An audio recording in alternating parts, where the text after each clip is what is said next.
मेरे प्रिय बच्चे, मनुष्य जब मजबूर महसूस करता है तब उसे कोई राह नहीं सूझ, उसे समझ नहीं आता कि जीवन उसे कौन सा मोड़ दिखाने वाली है, कौन सी राह पर उसे ले जाने वाली है। कई बार वह अपने परिवार से, तो अपने मित्रों से, तो अपने बड़े बुजुर्गों से, अपने साथी से और अपने कार्यक्षेत्र से, कभी अपनी मानसिकता से तो कभी अपने शारीरिक वजहों से वह स्वयं को मजबूर महसूस करता है, जबकि यह सब उसकी मानसिक स्थिति का ही प्रतिफल होता है, क्योंकि इस संसार में कुछ भी ऐसा उपलब्ध नहीं जो मनुष्य को मजबूर कर सके। जब वह दूसरों से अपेक्षाएं लगा लेता है तब उसे मजबूरी का सामना करना पड़ता है, और ऐसे समय में मनुष्य बेहद कमजोर हो जाता है और वह दूसरों को कोसने लगता है उन गलतियों के लिए जो उसने स्वयं की है या जो उसके जीवन में घटित हुई है। वह दूसरों को दोष देता है और उसकी यही दोषारोपण की स्थिति निरंतर बनी रहती है, जिससे उसके मन में एक भूचाल सा उत्पन्न होता है।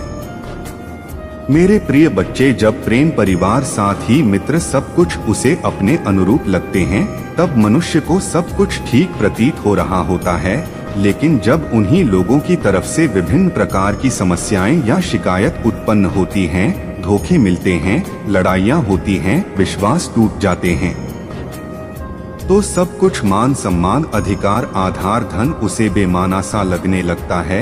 ऐसा लगता है यह सब कुछ उससे छिन सजा रहा है। मेरे प्रिय बच्चे, मैं आज तुम्हें कुछ बहुत महत्वपूर्ण बात बताना चाहता हूँ। मेरे प्रिय, अंधकार अपनी गोद में सब कुछ समा लेना चाहता है। इस संसार में फैली व्याप्त बहुत सी नकारात्मक शक्तियाँ हैं जो तुम्हारे जीवन को अपने नियंत्रण में रखना चाहती हैं। वो अपना आधिपत्य स्थापित करना चाहती हैं और उनका एकमात्र उद्देश्य यही है कि पुण्य आत्माओं का पतन कर इस संसार से पुण्य को पूरी तरह से नष्ट कर दे और पाप का वर्चस्व लहरा उठे। यदि आज तुम इस संदेश को पढ़ रहे हो, सुन रहे हो, तो इसके पीछे बहुत सी वजह है। वास्तव में यह प्रामाणिकता भी है कि यह संदेश तुम्हारे ही लिए आया है, तुम्हारे ही लिए आवश्यक है।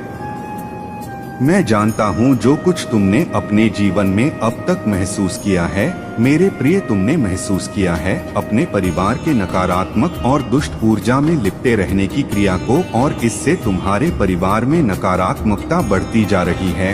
ये नकारात्मकता पिछले काफी समय से तुम्हारे परिवार पर हावी है, लेकिन तुम्हारी प्रार्थना में बहुत ताकत है, तुम्हारी इच्छा शक्ति बहुत प्रबल है और तुम्हारा प्रेम अगाध मात्रा में बढ़ रहा है, जिस वजह से तुम्हारी सकारात्मक ऊर्जा भी बेकाबू हो रही है। लेकिन यह जो नकारात्मक शक्ति भी प्रबल है, यह तुम्हारे जैसी पुण्य आत्मा को इस पर रहने देना नहीं चाहती। वह लगातार तुम्हारे जीवन में क्लेश कला उत्पन्न कर रही है।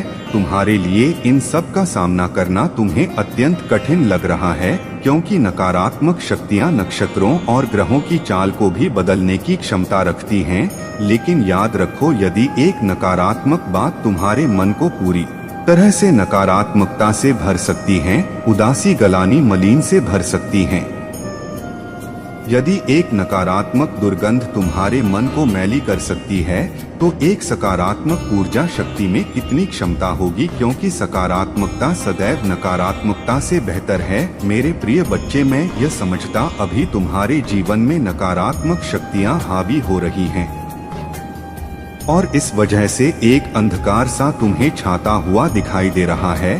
तुम अपने आसपास इस स्थिति को महसूस कर रहे हो जिसमें तुम्हारा क्रोध तुम्हें बढ़ा हुआ प्रतीत हो रहा है।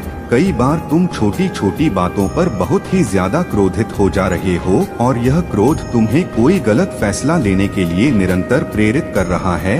यह नकारात्मक शक्तियां नहीं चाहती कि तुम्हारे जीवन में तुम्हारी वृद्धि हो, विस्तार हो, तुम फलो फूलो समृद्धि की गोद में समाओ, खुशी से अपना जीवन जियो, ऐसा वह नहीं चाहती और इसलिए वह बार बार बाधा उत्पन्न कर रही है। मेरे प्रिय बच्चे, यह तुम्हारे विवेक को समाप्त करना चाहती हैं, तुम्हारे गुणों को समाप्त करना चाहती हैं। तुम भले ही क्रोध के क्षण में कुछ भी गलत बोल दो, लेकिन तुम कोई ऐसा कार्य नहीं करते जिसका तुम्हें पछतावा जीवन भर के लिए होना पड़े। मेरे प्रिय, मैं जानता हूँ तुम बहुत विवेकी, विवेकवानी, प्रज्ञाशल, कर्मठ और प्रेम में मनुष्य हो। मेरे प्रिय, तुम ऐसा कोई भी कार्य नहीं कर रहे जिससे तुम्हें बहुत दिक्कतों का सामना करना पड़े। तुम्हारे मन में कुछ बातें बैठी है जिनकी वजह से तुम्हें भय प्रतीत होता है, लेकिन तुम्हें उस भय से भयभीत होना ही नहीं चाहिए। कहीं ना कहीं या तो तुम्हारे मन को नियंत्रित कर रही है। तुमने स्वयं को धर्म के मार्ग पर चलाने का निर्णय लिया है, लेकिन वह तुम्हें पथ भ्रष्ट कर रही है। इसलिए तुम्हें थोड़ा सावधान होने की आवश्यकता है। तुम्हें अपने मन पर थोड़े नियंत्रण करने की आवश्यकता है, क्योंकि यही वह बुरी शक्तियां हैं जो नहीं चाहती कि तुम्हारी प्रगति हो। तुम एक ऐसे रास्ते पर खड़े हो जहां से तुम्हारे लिए समृद्धि के द्वार खुल रहे हैं, जहां से सफलता तुम्हारे बहुत कर खड़ी है, जहां से तुम वह सब कुछ प्राप्त करने वाले हो जिसको तुम काम ना करते हो। अब तुम्हें बस एक कदम बढ़ाने की आवश्यकता है, क्योंकि तुम एक भी कदम बढ़ाओ तो तुम सफलता के द्वार को खोल दोगे, तब तुम समृद्धि के द्वार को खोल दोगे, तब तुम उस दिव्य ऊर्जा के संरक्षण क्षेत्र में आ जाओगे जहां से तुम्हारे लिए सब कुछ पाना संभव हो जाएगा, आसान हो जाएगा, जहां से तुम्हें नकारात्मकता बिल्कुल भी दिखाई नहीं देगी। मेरे प्रिय, नकारात्मक शक्तियां ऊपर ही ऊपरी मन से हावी होने का प्रयास करती हैं या कभी अंतर्मन में बैठने का प्रयत्न नहीं करती, जबकि तुम्हारी सकारात्मक शक्तियां तुम्हारे अंतः मन को काबू में लेकर तुम्हें हर वह चीज करने के लिए प्रेरित कर देगी जिससे तुम्हें लाभ हो। बचपन से ही यह नकारात्मक शक्तियां तुम्हें अपने वश में करना चाहती थी, लेकिन तुम्हारे विवेक ने, तुम्हारी समझदारी ने तुम्हें उस मार्ग पर कभी आगे बढ़ने ही नहीं दिया। यह तुम्हें उलझाया रखना चाहती हैं, दुविधा में रखना चाहती है। कई बार यह इसमें सफल भी होती है, लेकिन तुम कहीं ना कहीं से रास्ता निकाल लेते हो उनसे बचने का। यह नकारात्मक शक्तियां तुम्हारे मन मस्तिष्क में ही बसी हैं और वहीं से यह तुम्हें गहरी चोट कर रही है, क्योंकि इनका वास्तविक जीवन कोई भी लेना देना नहीं। जब तक तुम भूत का पश्चाताप करोगे और भविष्य की चिंता में लगे रहोगे, तुम्हारा जीवन सार्थक नहीं हो पाएगा। तुम्हें सदैव दुख का सामना करना पड़ेगा, जबकि मैं नहीं चाहता कि तुम्हें अपने जीवन में किसी भी प्रकार से दुख का सामना करना पड़े। मेरे प्रिय बच्चे, अब तुम वह करो जिससे तुम्हें अपने लक्ष्य को प्राप्त करने में सहायता मिले। तुमने अब तक का जीवन बहुत अधिक अर्थों में व्यर्थ कर लिया है। मेरे प्रिय, ये जो काली रात है यह प्रकाश को निगल लेना चाहती है, तुम्हें अपने नियंत्रण में लेकर अपने अधीन करके तुम्हारे जरिए वह विभिन्न चीजों पर अपना आधिपत्य जमाना चाहती है और चाहती है कि हर कोई उसकी अधीनता को स्वीकार करे, उसके अनुसार चले। लेकिन तुम मजबूत मनुष्य हो, तुम्हारा उद्देश्य बहुत विशाल है, अभी भले ही तुम्हें इसका पूर्ण ज्ञान नहीं है, इसलिए तुम इस बात को सटीक तरीके से समझ नहीं पा रहे, लेकिन तुम धीरे धीरे यह जान जाओगे जो मैं तुम्हें बताने का प्रयास कर रहा हूँ। मेरे प्रिय, तुम्हारे परिवार को जो शक्तियाँ नियंत्रण में लेना चाहती हैं, अब तुम्हें उनसे बचना होगा और उनके बीच से ही एक ऐसा मार्ग निकालना होगा जो तुम्हें जीवन की सच्चाई से अवगत करा के सही अर्थों में सही राह पर ले जाए। तुम अपने मन से धीरे धीरे ईर्ष्या को समाप्त करने वाले हो, जबकि ऐसा करने का प्रयास तुमने सदा से ही किया है। तुम नहीं चाहते किसी के भी प्रति द्वेष बैर रखना, लेकिन परिस्थिति ऐसी बन जाती है कि कई बार तुम बुरा सोच लेते हो, जबकि तुम ऐसे मनुष्य बिल्कुल भी नहीं हो। तुम किसी को हानि नहीं पहुंचाना चाहते। मैं जानता हूँ तुम अपने जीवन में क्या पाना चाहते हो, और जो तुम पाना चाहते हो वह तुम्हें हासिल होकर रहेगा, चाहे कोई कुछ भी कर ले। मेरे प्रिय, जिस मनुष्य के जीवन में अड़चन आती है वह बहुत ऊंची छलांग लगाता है, बहुत ऊंचाई तक पहुंचता है, लेकिन जो मनुष्य उन्हीं अड़चनों से घबराकर भागने लग, उसका कभी भी भला नहीं हो सकता। इस भौतिक जगत में बहुत सारी चीजें घटित हो रही हैं और बहुत सी चीजें एक दूसरे को आकर्षित कर लेना चाहती हैं। नकारात्मकता सबसे पहले तुम्हारे जीवन को आकर्षित करना चाहती है, लेकिन तुम में इतनी प्रतिभा है और तुम सही मार्ग का अनुसरण किए हुए हो, इसलिए यह तुमसे छीना नहीं जा सकेगा। तुम्हें कुछ बातों का विशेष ध्यान रखना है। सर्वप्रथम तुम्हें दूसरों के बारे में अनावश्यक विचार नहीं करना है। जो चीजें तुम्हारे लिए महत्वपूर्ण है, जिनका तुम्हारे जीवन में स्थान है, केवल उसी का विचार करो।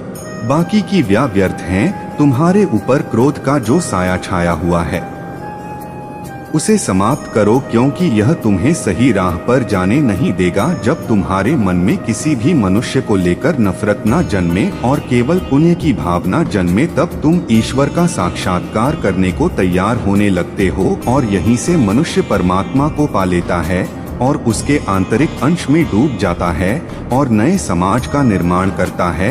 अब जो चीजें तुम्हें उदासीन बना रही थी, चिड़चिड़ा बना रही थी, उन्हें त्यागने की बारी है।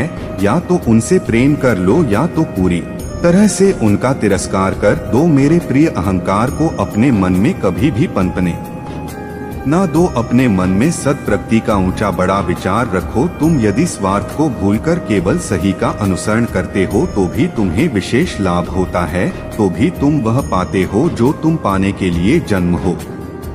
मेरे प्रिय बच्चे, मुझे ज्ञात है कि तुम किस तरह से परेशानी झेल कर आए हो, लेकिन अब तुम्हारे जीवन में जीत की लहर फैलने वाली है। एक बात सदा याद रखो, तुम संसार में जो भी प्राप्त करना चाहते हो उसे बांटना प्रारंभ कर दो, क्योंकि जो तुम बांटते हो वह कई ना होकर तुम्हारे पास लौटता है। इसका प्रारंभ तुम मुझसे ही करो, चाहे प्रेम बांटो, धन बांटो, त्याग, समर्पण, द्वेष, ईर्ष्या जो भी बांटो मेरे प्रति भी वह तुम्हें कई गुना होकर प्राप्त होगा।